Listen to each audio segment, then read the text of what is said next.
দুনিয়ার জন্য রহমত স্বরূপ, গোটা আলমের জন্য রহমত স্বরূপ, গোটা মাখলুকাতের জন্য রহমত স্বরূপ, জমিনের জন্য রহমত স্বরূপ, আসমানের জন্য রহমত স্বরূপ, পানির জন্য আমার নবী রহমত স্বরূপ, বাতাসের জন্য আমার নবী রহমত স্বরূপ, গাছের জন্য আমার নবী রহমত স্বরূপ, গোটা জানোয়ারের জন্য আমার নবী রহমত স্বরূপ, গোটা মানুষের জন্য আমার নবী রহমত স্বরূপ। শুধু মুসলমানদের জন্য না, শুধু মুমিনদের জন্য। ওমা আরসালনাকা ইল্লা রাহমাতাল লিল আলামিন। আমার নবীকে চিনতে এত ভুল আপনারা কেন করেন? কারণটা কি?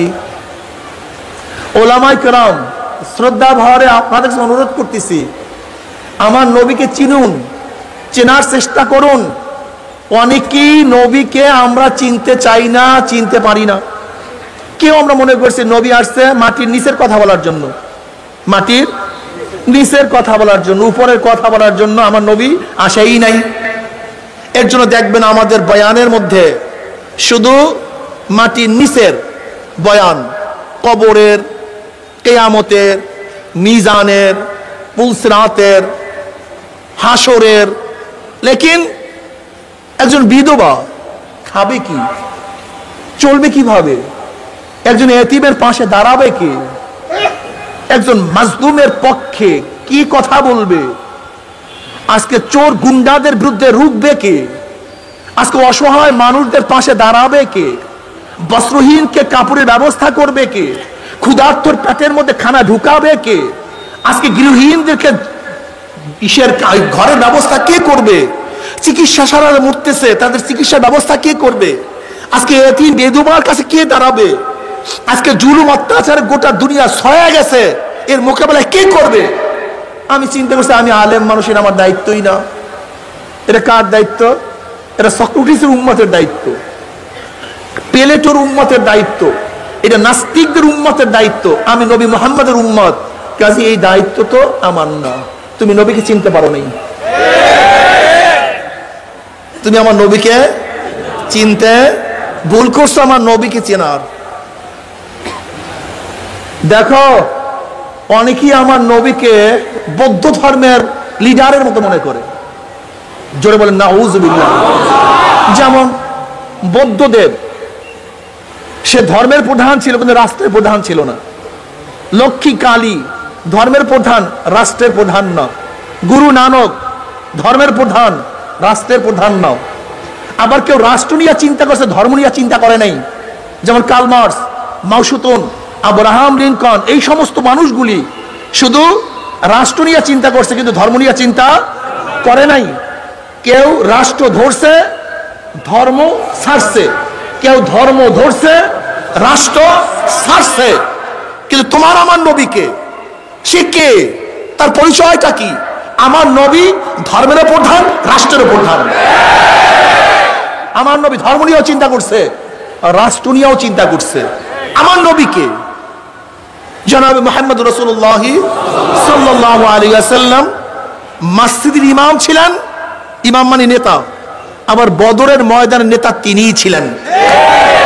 মসজিদের ইমাম তিনি ছিলেন, উহুদের ইমাম তিনিই ছিলেন, মসজিদের ইমাম তিনিই ছিলেন, খন্দকের ইমাম তিনিই ছিলেন।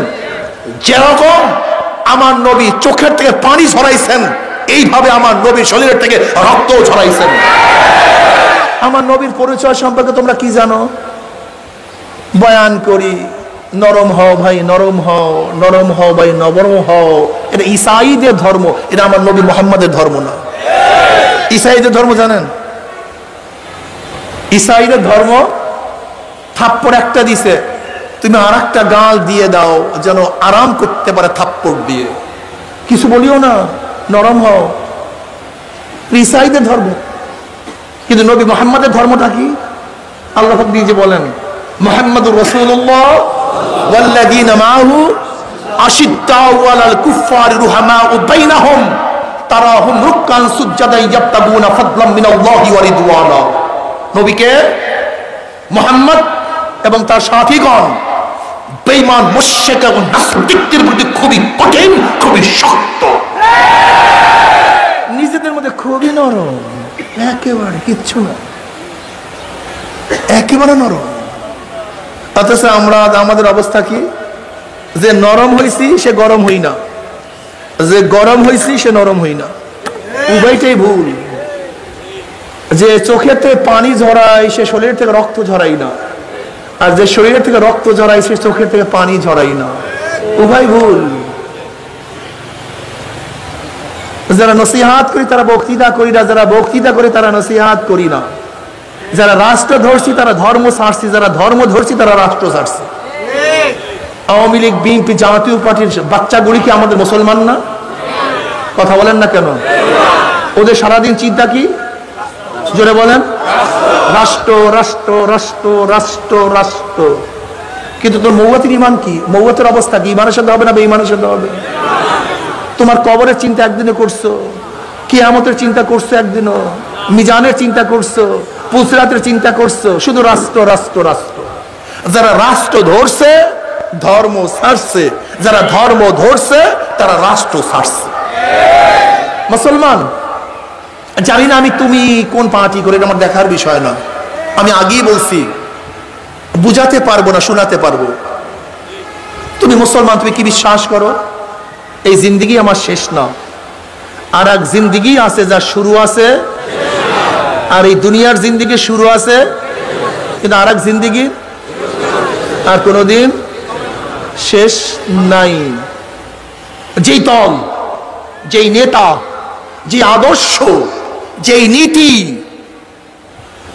ওই পরকাল সম্পর্কে আলোচনা করে না, ওই জিন্দিগি সম্পর্কে আমাকে বরং ইফতা করে উৎসাহিত করে না, যেই নেতার মধ্যে, দলের মধ্যে, নেত্রীর মধ্যে কবরের আলোচনা নাই, কিয়ামতের আলোচনা নাই, মিজানের আলোচনা নাই, পুলসিরাতের আলোচনা নাই, ওটা মুসলমানের দল না, ওই নেতা মুসলমানের হতে পারে না, ওটা বেঈমানদের হতে পারে, নাস্তিকদের হতে পারে, ওটা মুসলমানদের নেতা না, মুসলমানের দল না। মুসলমানের দল দুনিয়ায় শান্তির জন্য রাষ্ট্রের ব্যাপারে কথা বলবে, আবার কিভাবে মুওয়াত ঈমানের সাথে হবে সেই নসিহত তারা করবে। মুসলমানের দল যারা চোখের থেকে পানি ঝরাবে, আল্লাহর কাছে কান্নাকাটি করবে, আবার বেঈমানদের মোকাবেলায় নিজের জীবনকে উৎসর্গ করার জন্য চেষ্টা করবে। আমাদের ওলামায়ের অবস্থা কি যে নরম হয়েছে, একেবারে সুফসা সুফসা। এই নবীর চরিত্র কি বলবো আমি বুঝি না। যারা পাগড়ি মাথায় বাঁধি তারা কোমরে বাঁধি না, আর যারা কোমরে বাঁধি তারা মাথায় বাঁধি না। অথচ আমার নবীর অবস্থা কি ছিল? মাথায় পাগড়িও বাঁধতেন, আবার মাঝে মাঝে লোহার হেলমেটও মাথায় পরতেন। এই তো অবস্থা। আমি বুঝলামই না, হেরাক্লিয়াসের ভাই খালিদ বিন ওয়ালিদ রাদিয়াল্লাহু তাআলার সাথে কোন এক যুদ্ধের মোকাবেলা করতেছিলেন, কিন্তু কোন অবস্থাতে পারতেছিল না। হেরাক্লিয়াসের ভাই একজন জাসুস পাঠায় দিস, দেখো তো মুসলমানরা এমন কি ট্রেনিং দেয়, এমন কি প্রশিক্ষণ, এত কেন পারতেছি না, কারণটা কি? আরববাগ জাসুস 24 ঘন্টা মুসলমানদের খিত্তার মধ্যে ঘুরিয়া ফুরিয়া রিপোর্ট পেশ করে। ছোট্ট একটা রিপোর্ট। রিপোর্টটা কি? রহমানুন ফিল লাইল ওয়া ফুরসানুন ফিন নাহার ওয়া ইন সারাকা ইবনু মালিকিহিম কাতাউহু ওয়া ইন জানা রুজিবা ইস্তিকামাতুল হক ফীহিম। ছোট্ট একটা রিপোর্ট। যাদের সাথে আমরা মোকাবেলা করতেছি, রহমানুন ফিল লাইল ওয়া ফুরসানুন ফিন নাহার, এরা রাতে দরবেশ, একেবারে ভিজা বিলাই দরবেশ। তো দরবেশ কেমন দরবেশ? কেউ তাহাজ্জুদ নামাজ পড়তেছে, কেউ জিকির আজকার করতেছে, কেউ তেলাওয়াত করতেছে, চোখের থেকে পানি ঝরতেছে, মাওলার সাথে কান্নাকাটি করতেছে, মনে হয় এত নরম, রহমানুন ফিল লাইল। কিন্তু দরবেশগুলি যখন দিনের বেলায় মাঠে ময়দান অবতীর্ণ হয়, বুনিয়ানুম মারসুস, মনে হয় সীসা গলা প্রাচীরের নয়। এদেরকে ভেদ করার ক্ষমতা কেউ রাখে না। ওয়া ইন সারাকা ইবনু মালিকিহিম কাতাউহু, যদি তাদের বাদশার সন্তানও চুরি করে হাত কেটে দেয়, যদি জিনা করে, রজম করে, ইস্তিকামাতুল হক ফীহিম, তাদের মধ্যে হক প্রতিষ্ঠিত করার জন্য। হেরাক্লিস ভাই কি বললেন? ওয়া ইন সাদাকতানি লাবাতুল আরদ খায়রুম মিন লিকাই হাউলাই, তোমার রিপোর্ট যদি সত্য হয়ে থাকে, গোটা দুনিয়ার কোন মহাশক্তিও এদের মোকাবেলা করতে পারবে না। আছে এই চরিত্র? যে দরবেশ হইছি সে যোদ্ধা না, যে যোদ্ধা জোরে বলেন সে দরবেশ না, যে যোদ্ধা সে দরবেশ না, যে দরবেশ সে যোদ্ধা। আমরা কয়জন আলেম পারবো আজকে এই রাস্তায় নামিয়া জোরে জোরে স্লোগান দিতে আল্লাহু আকবার? অনেকেই পারবো না, শরম লাগে, লজ্জা লাগে, বুঝলে গেছে। কয়জনে পারবো, কয়জন মুহাদ্দিস, কয়জন মুফতি, কয়জন পীর পারবো মাজার মধ্যে ঠিক মতো গামছাটা বান্ধিয়া রাস্তা আল্লাহু আকবার ধ্বনি দিতে? এটা পীরগিরি মনে করি না, এটা তার বেশি মনে করি না, এটা এলেমই মনে করি না।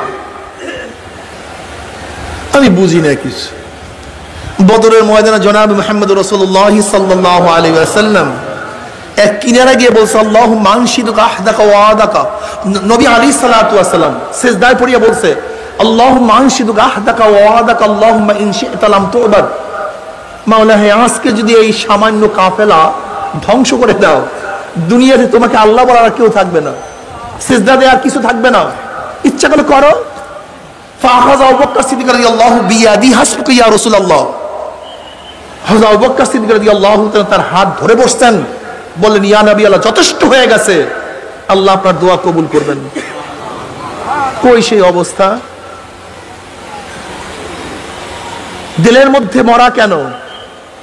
দিল জিন্দা না কেন? স্প্রিয়া উদ্দীপনা থাকবে না কেন? আজকে মুসলমানদের অবস্থা কি দাঁড়িয়েছে? আল্লাহু আকবারের ধ্বনি মুসলমান সহ্য করতে পারে না। এত বড় সালেম আল্লাহু আকবারের ধ্বনি, এটা আমাদের দলীয় ধ্বনি না, এটা দলীয় স্লোগান না। এরকম কথা যারা বলে এরাও যদি মুসলমানের পার্টি হয়, দল হয়, তাহলে সালেম এবং নাফরমানদের দল কোনটা? আমি তো বুঝি না, আমার ভুলও হতে পারে। আল্লাহু আকবার।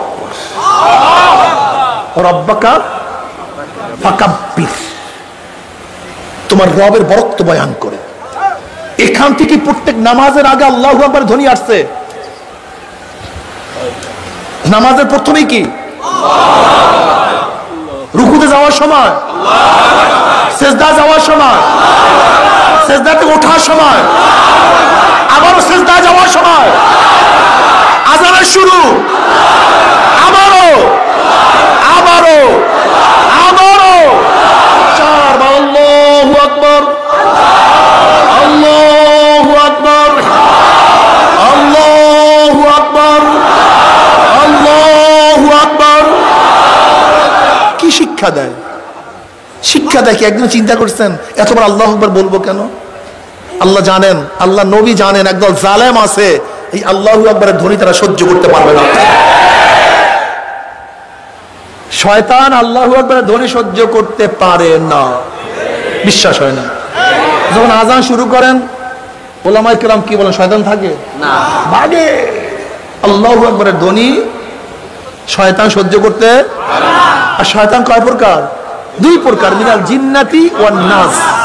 এক শয়তান আল্লাহু আকবারের ধ্বনি সহ্য করতে পারে না, চাই সেটা জিন শয়তান হোক, সেইটা বিশ্বাস হয় না আপনাদের।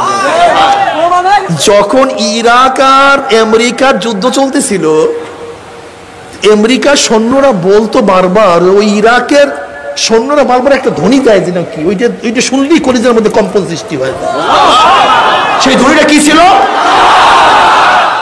আল্লাহু আকবার ধ্বনি বুঝেন? শাহ সালার ইয়ামানি রহমাতুল্লাহ আলাইহি রাজা গৌরব গবর্ধর তখ্ত তাউসকে কামান দিয়া ভাঙ্গেন নাই, বোমা দিয়া ভাঙ্গেন নাই, সেই বোমাটা ছিল আল্লাহু আকবারের ধ্বনি। নারায়ে তাকবীর। এই আল্লাহর ধ্বনি।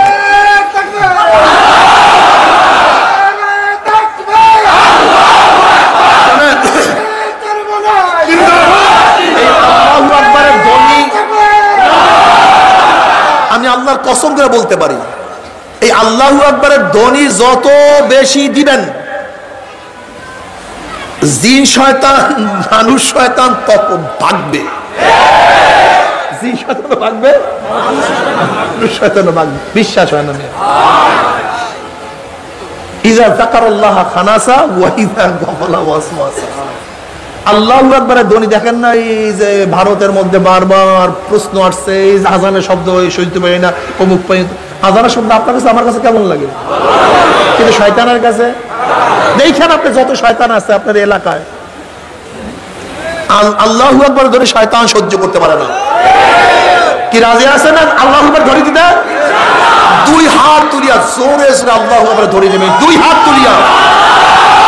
নারায়ে তাকবীর, নারায়ে তাকবীর। আমরা সবাই নবীর সেনা, আমরা সবাই নবীর সেনা, ভয় করি না বুলেট বোমা। আমার নেতা তোমার নেতা, তোমার নেতা আমার নেতা। কেমন লাগবে দেখেন তো? এই ধ্বনি সবাই দেন, আল্লাহু আকবারের ধ্বনি সব জায়গায় লাগায় দেন। দেখো শয়তান থাকবে না ইনশাআল্লাহ। মহাঔষধ মিয়া, মহাঔষধ আল্লাহু আকবারের ধ্বনি শয়তানের কলিজায় আগুন লাগায়া দেয়, এমন তীর মিয়া। আল্লাহু আকবার, আল্লাহু আকবার আলা কুল্লি শাই। বড় কে? আমার মাওলা। আল্লাহু আকবার আলা কুল্লি শাই, বড় কে? জোরে বলেন কে? মারার দিক থেকে বড় কে? বাঁচাবার দিক থেকে বড় কে? ইজ্জত দেওয়ার থেকে বড় কে? অসম্মানে করার দিক থেকে বড় কে? খাওয়ার দিক থেকে বড় কে? ভুখা রাখার দিকে বড় কে? আলা কুল্লি শাই, সব আমার মাওলা। আমার মাওলা ছাড়া কেউ বড় হইতে পারে না। আমরা ছোট, আমার মাওলায় বড়। আমার মাওলা খালেক, আমরা সবাই মাখলুক। ওই মাওলাকে পাওয়ার জন্যই এত সাধনা। আমার মাওলায় কই? আমার মাওলায় কই? আরে খুঁজো তো মাওলাকে, খুঁজো। জনাব মুহাম্মদ রাসূলুল্লাহ সাল্লাল্লাহু আলাইহি ওয়াসাল্লাম দুনিয়াতে আসেন আমার মাওলা সন্ধান দেওয়ার জন্য। এই গোটা দুনিয়ার মানুষ খালেকের সাথে মাখলুকের মিল হওয়া চাই। খালেক তো সৃষ্টি করার পরে গোপন হয়ে আছে, কিভাবে আমার খালেক প্রকাশিত হবে? ইন্নী জাইলুন ফিল আরদি খলিফা। আমার মাওলা প্রকাশিত হওয়ার জন্য তার আদমকে বানায়া দিয়েছে। আমার মাওলাকে তালাশ করে, আমার মাওলাই কই? আমার মাওলাই কই? এর জন্য বারবার আল্লাহু আকবারের ধরে যে সুবহান রাব্বিয়াল আলা বলিয়া টাননা, সুবহান রাব্বিয়াল আযীম। আমার মাওলা, আমার মাওলা, আমার মাওলা, আমার মাওলা। যারা দুনিয়ার মধ্যে আমার মাওলাকে খোঁজ করবা, আমার মাওলাও তাদেরকে কোলে টানিয়ে নেবে। জনাব মুহাম্মদ